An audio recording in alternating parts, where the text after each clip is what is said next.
Welcome to Your Need to Know. I'm your host, Catherine Reed, and today we are talking about endangered parks here in Fairfax County. Joining me on the show is Jennifer Pradas and Chris Ambrose. Thank you both for being here. So Jennifer, you have been engaged with the Save Blake Lane Park, and Chris, you brought to my attention the Save Lorton Park, which actually brought to my attention the fact that we should be concerned about not just these two parks, but that there are parks in Fairfax County that might not always be parks. So Jennifer, tell me a little bit about the Save Blake Lane Park and how you ended up being engaged in this effort. Well, I was a site leader for the Invasive Management Area Program at Blake Lane, and working almost every Saturday for several months, or about almost a year, when I read in the Providence report that there was going to be a school built near the Blake Lane Park. Of course, there is no near, it's the Blake Lane. So that's how I kind of found out about it, started researching it, and then when I was out one day at the park, some people came by and said, we're forming a Save Blake Lane group, and can you join us? So I joined them, and you've done a lot of research into I've done this, a lot though. of research. A lot of research. A lot of into this. research. And you know, at first I was like, okay, we just need to stay at the park because, you know, we're losing trees and 66 is getting developed right behind us, so these people are getting squeezed in between 66, losing those trees and these trees. And then I started looking into it and found out a lot more. You know, I found out about One Fairfax and how it's like a double whammy, One Fairfax, because One Fairfax is supposed to be an equity policy for both parks and schools, and every time something is developed, it's supposed to look through the equity lens. Right. Which obviously was not done with this park. It's a park that's surrounded by townhomes and condos, and it's their backyard for the people who live there. I used to live up in the northern end of 123, and I had a big backyard. My kids played. We didn't need a park. Right.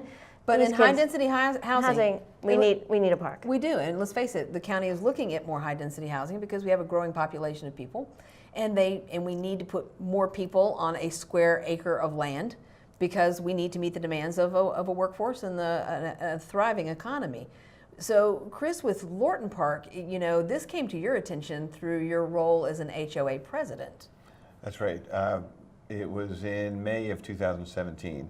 That we invited Supervisor Stork to our annual meeting, and he gave an update on what was going on in the community, and he mentioned this project. It's a community center that they're planning on building, and I had known about a much smaller project that had been in the works on basically a 2-acre piece of land that's adjacent to a 5-acre park. So I was aware of it, although I was kind of, you know, caught off guard. And then we took that information in, but then a couple of months later, when we actually saw what they were planning, they were eliminating the entire park. Instead of using the 2 to 3 acres that had been allocated for that project, they had expanded it, and so the 5-acre park, which was never supposed to be developed, was shrunk to about an acre, a little over an acre, a little under an acre, depending on the final design. So it was basically they were reducing it to the size of a large single-family home's backyard. And like the Blake Lane situation, it's completely surrounded by townhouses, and it's our backyard. Right, but you have the backing or the collaboration of other HOAs around that park. That's correct. Every HOA, there's 4 HOAs, 4 communities that have property adjacent to the park, and every one of those HOAs has passed resolutions opposing the direction of this project. We also have had over 1,000 individuals sign a petition opposing it as well. And just to give you an idea of the level of support, there are 704 addresses, physical homes, that are within walking distance of that park. And of those 704 physical addresses, we have 711 signatures. So it's as close to unanimous as you can get. Yeah. As people have spoken, it's people speaking. You know, we have Board of Supervisor Races, and these 2 parks are in 2 different magisterial districts. But this is how people need to look at talking with their candidates. Not everybody's necessarily thinking, where does my candidate stand on the issue of green space? And yet, this has gotten to be something that you are talking to people about in the Providence district where Blake Lane is located. Right. We're lucky because it's election year. Yeah. And so we have 5 candidates running for supervisor, and of them, Erica Yalowitz has been with us from the very beginning, writing articles, coming to IMA work days, but also Edith and Phil are also backing us. And for chair of Fairfax County, we have Tim and Ryan backing us, so that's good. And then, of course, as you know, Jerry Connolly just came out with a letter. Yes, on Blue Virginia. And so for people who are not familiar, bluevirginia.us has a platform for people to write articles and to weigh in on issues like this. And Jerry Connolly, who's the congressman in the 11th Congressional District, and who is a former Board of Supervisors member and former chair, really has been very vocal in his commitment to the green space in this county. So 10% is what I think is the rough number he was saying back when he was board chair, was that 10% of the county should be green space. So what is the wonderful slogan that you've got, Chris, there? Well, it came from Congressman Connolly. We were talking about this issue, and he just looked at me and said, once a park, always a park. And we have sort of adopted that as our slogan. And he feels pretty strongly about it because, as you say, he had supported maintaining at least 10% of the county's land as parkland. And he felt that the county should be focused on having a community park within walking distance of every resident. And in fact, the Park Authority reaffirmed those goals in a study just 3 years ago, 2016, where in a needs assessment that they did, they identified that their target goal was 5 acres of community park for every 1,000 residents. And in our area, there's almost 10,000 residents that serve that 1 5-acre park. So they're nowhere near what their own objectives are, but they want to eliminate 70 to 80% of the park.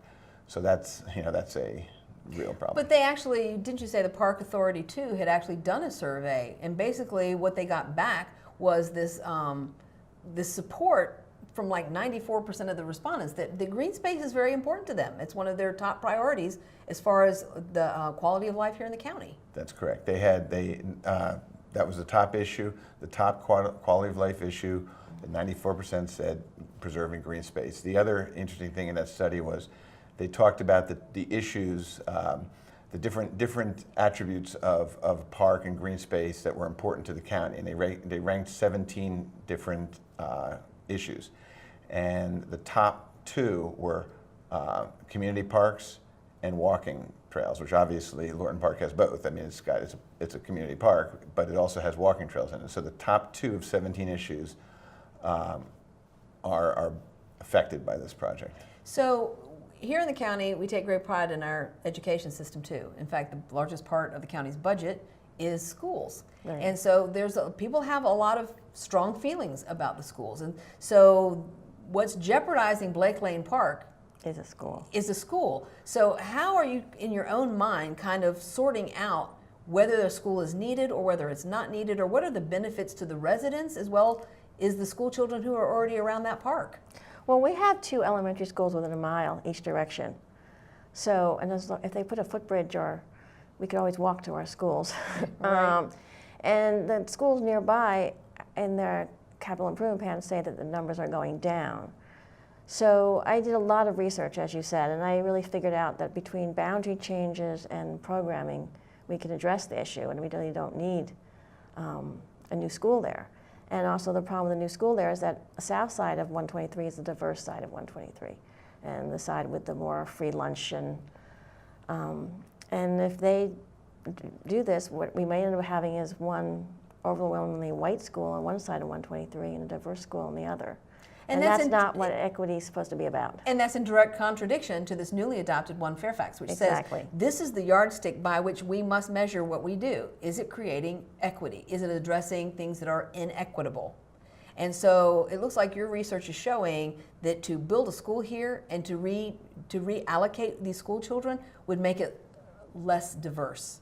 Make it less diverse, and also there's the issue of why they say that we need to take the kids back from Providence School, which is a city school, Fairfax City School, but those kids live within a mile of Oakton Elementary School. They should be going there already. Right. But there are kids that live 5 miles from Oakton Elementary School and live closer to Sunrise, a different school, and they travel 5 miles too.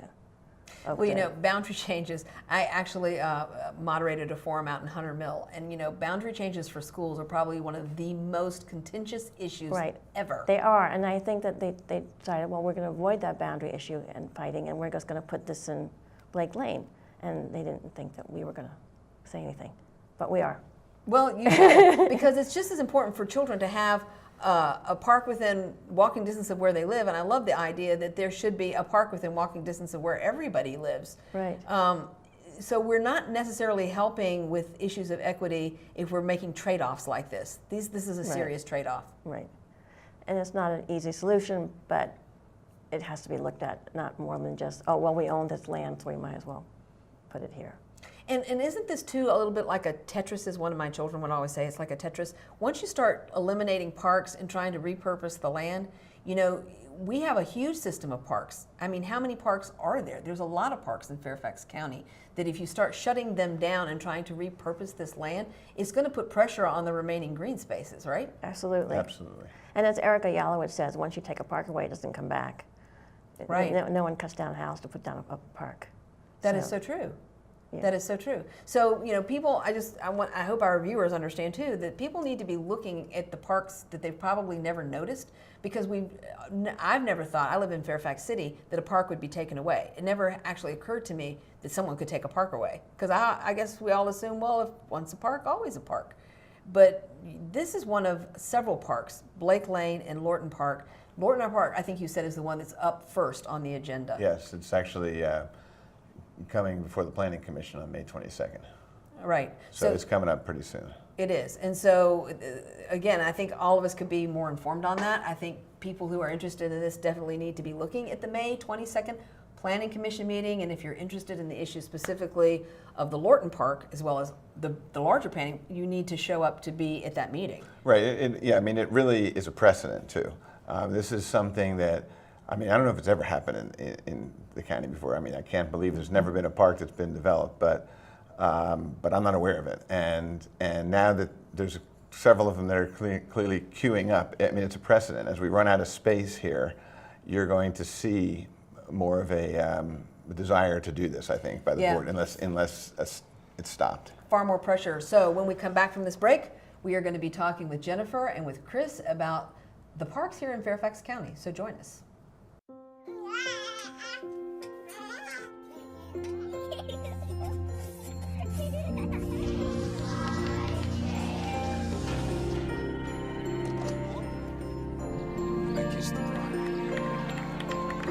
A full life, measured in seats, starts with the right ones early on. Car crashes are a leading killer of children 1 to 13. Learn how to prevent deaths and injuries by using the right car seat for your child's age and size.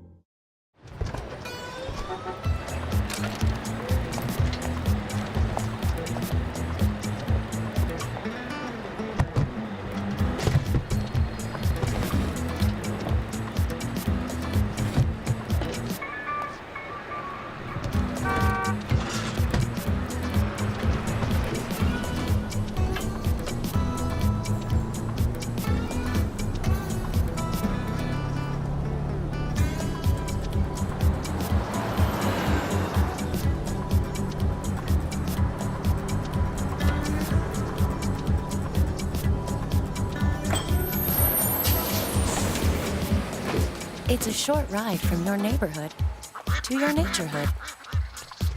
Find fun activities to do, like boating and biking, or camping and hiking, plus much more. To find a neighborhood park or green space near you, visit discovertheforest.org. So, I just moved in with this family, and it's embarrassing. The little one, he likes to go outside and crawl around in the giant litter box.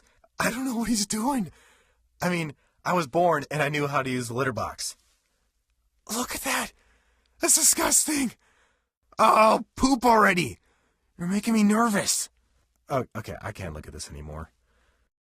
I really hope he grows out of this, for his sake.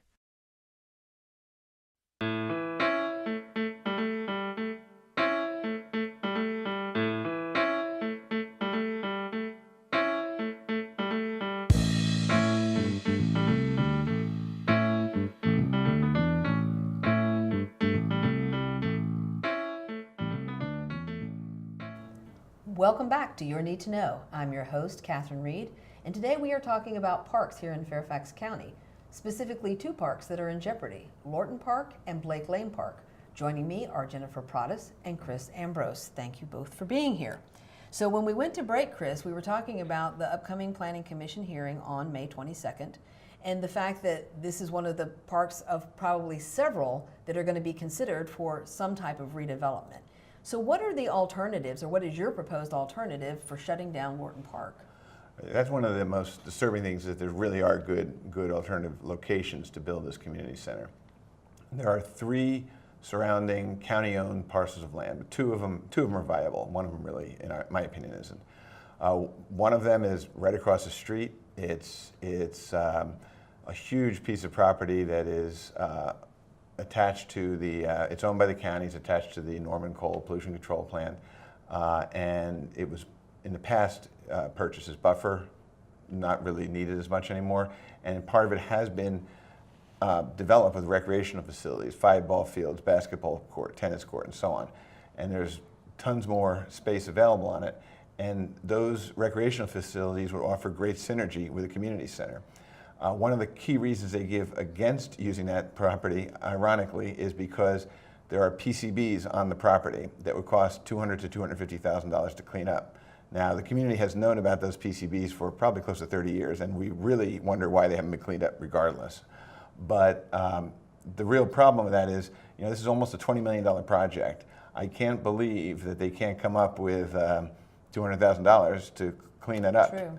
And the other thing is, if you're going to invest $20 million in a community, you logically would want to get rid of something ugly, okay, something Right. bad, and replace it with something better.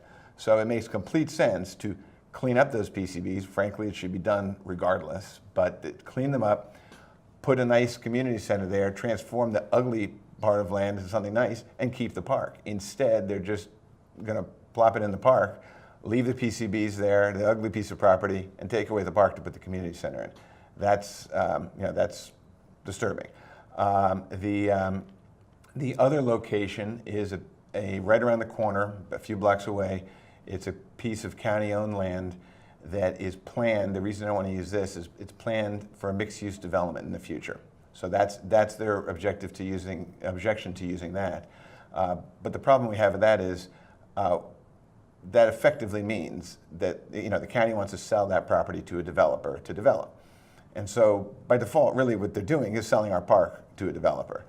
And it would not preclude, locating the community center there would not preclude a mixed-use development. It's a large piece of property. It would just mean that there would also be a community center there, which frankly, Would be a bonus. yeah, It'd that's be a absolutely bonus. right. You could, great place for affordable housing Right. around it, and so on and so forth. It's much more, that location is much more central to the Lorton area, so much more people would have access to it. It's not on the busy Route 1 corridor. That's also a great location. And both of these locations also offer something that the Lorton Park doesn't, and that is a decent transportation solution, because the Lorton Park, it gets into complex technical stuff here, but it's got a service road that blocks the entrance. And so you can't completely control egress to the site right. by a signal, because you have to actually drive, you have to stop at a stop sign. It's complicated to explain, but it's a tricky problem, and the county's own consultants made it clear that they were going to have to put an additional traffic signal in order for it to be functional. But VDOT has told them they cannot put another traffic signal that close on Richmond Highway. Therefore, by their definition, the site won't be functional, but they're going ahead with the project anyway. The other two locations already have two signalized lights that are basically dead ends to the undeveloped property. In other words, there's lights that come at dead ends, and across the street there's undeveloped property. You can have two entrances in and out with signals that are already there. It's much better. And they do sound like good alternatives too. So let's talk a little bit about Blake Lane and the fact that one of the unique features is a dog park. Yeah, well, Jerry Connolly started the dog park back in 1999, and it's a very well-loved dog park. That's because there's so few of them. I mean, people are clamoring for dog parks. They're clamoring for dog parks, and that's because they have these dogs that live in townhouses and no space to run around, and dogs need to run. And so this is it. And another unique feature is the Girl Scouts planted a pollinator garden. Wow. As part of our invasive management program. Now, usually with a program, the park was kind of bare after we get rid of all the invasives because usually there's nothing else left. Because they've eaten everything, the invasive. Yeah, exactly. But then the park will eventually we plant native plants and bring back the butterflies and the bees and the birds and hopefully some more. So those are two unique aspects of the park. And the other thing is that as far as education goes, the Iron program is an educational program because every week I have students come that have service hours, but I teach them about the environment. So I've taught thousands of students over the 7 years I've been working at Blake and Board Street Park is my other site. So those are two kind of unique aspects of it. That would go away. That would absolutely go away, and it would be really missed. And also it's a place that's heavily trafficked, and it's, people don't want to get back in their cars again to go somewhere else to relax after the day, so they want to come to the park. Yeah, and I think you've made some really good points too about the fact that the other equity piece of this is that there are other places in the county where there's more green space, and there generally tends to be less dense development. In other words, houses are in low density, places. So big yards that separate houses and, small pocket parks, we have those in Fairfax City, not a problem. But when you get higher density housing, there is not a walkable, to Jerry Connolly's point, there would not be an easily walkable green space for the families living in these high density developments. Right, we just had an interview with Fox 5 News, and they asked this little boy, my neighbor, they said, where would you go if they took the park away? He goes, I don't know. There is no place to play. There is no place to play. And that's what he said, and that's the truth. There's no place to throw a baseball, or the closest park is the Board Street, but it has a basketball court and a playground, so it's not a place that you'd be throwing a frisbee or a baseball or a golf ball or running around and playing, soccer. And what's so funny too, to my way of thinking, is that we talk all the time about how kids need less screen time. And we have an obesity problem among children because they don't move. They sit in front of video games or they play on screens. And yet what we're talking about is shrinking the available space for kids to do physical activity, self-directed physical activity outside. I had a mother come to me once because she was looking for boys and said, if this park wasn't here, I don't know what I'd do. I would never be able to get them off the screen. At least they'll come here. And there's also an anxiety issue, among the kids. I teach kids who are homebound. And they've shown repeatedly that nature calms you down. It does. And it calms kids down with ADHD and all these issues that can be mediated with open space and nature. So if you take it away, it just defeats the purpose. We raised the exact same issue, and we were told, well, they'll be able to play inside in the community center. And not the same thing. Yeah, that's fine. Not the same thing. They should have that as an option, but it's not the same thing. And we're not against a community center. It's just the siting of it. It makes no sense. We have events in that park all the time. They're community events. There's like a couple of them a year. In fact, there's one next weekend, and kids attend those, and it's just very important. It's a part of community. It's a part of getting out there and people walking the trails, and it's just really important quality of life issue. Right, because parks create community. That's what we They decided. do. They create community. And in a very unstructured way. People run into people, especially when I had a dog, that's how I met all my neighbors, is I walk my dog, and you just meet everybody in the neighborhood because of your dog. And so it's not planned and it's not structured, but I was fortunate to live in a neighborhood where I could do that. People who live in condos and townhouses don't necessarily have a place where they can exercise their pets even. Right, exactly. And what about advocacy? I've also found that the disparity, when we talk about inequities and disparities in the county, there are people who know how to organize better than other communities know how to organize, right? So there are people, and an example that's often used, and I'm not saying, is McLean. You have a lot of people with a vested interest in their communities in McLean, and they know how to advocate, and they know how to show up, and they know how you apply pressure and how to organize. With other kinds of communities where you don't have that organizing factor, or you don't have people who understand how you show up to advocate for yourself or your neighborhood, isn't that also a disparity? Yes, and I think that they, I think they thought Blake Lane was one of those groups because we do have subsidized housing nearby, and we have a lot of people who maybe don't speak English as their first language, and they're learning otherwise, that we can get together and stand up. It's where you live. It's where we live. And that's what One Fairfax is supposed to address too. Exactly. I always say that this kind of thing wouldn't happen in McLean. And there would not be a site full of PCBs sitting there for 25 years in McLean. It just wouldn't happen. No, I agree. And One Fairfax is supposed to address it. You're supposed to look through that equity lens and make sure that communities that may not have the clout to advocate for themselves are being taken into consideration. And that's one of the most troubling things of this, is that in both of these situations, it's just clearly ignoring the goal of One Fairfax. And and it is a countywide issue, which means that I think this is something where people who are interested in preserving the green space in Fairfax County don't have to feel like they have to live in that district to show up to be allies to the people who need a voice. And so if people want more information, there's a website for Blake Lane. It's Save Blake Lane. SaveBlakeLane.org. SaveBlakeLane.org, and you've got a Facebook page set up for Lorton. Yeah, Save Lorton Park. Save Lorton Park. So if people want to figure out how they can be allies to this movement to preserve parks, because that's really what we're talking about. And as I think you pointed out, Chris, this is the tip of the iceberg. They start shutting down this park and that park. How many other parks are going to be felled for whatever other good reasons are identified? Right. Well, the county just describes it as not a park, it's an undeveloped space. So if they consider it an undeveloped space, semantics are important. Yeah, undeveloped space is not the same thing as a park. Right, which a lot of people would be probably surprised to know that their parks are considered undeveloped space. Ironically, I noticed in Congressman Connolly's letter about Blake Lane Park, he said that if that one's closed, the nearest dog park will be all the way over in Barron. You have to go to Barron Cameron Park. Well, Barron Cameron Park is one of those parks that is, at least part of it is a developable space. And Wow. people don't know that. And there's a number of them. There's a fair number of parks that are plans that the county has their eye on. Well, this has been really enlightening for me. I'm sure it is for everybody at home who doesn't give a lot of thought to their parks or the fact that they could ever be in jeopardy, because we don't think that a park could be eliminated.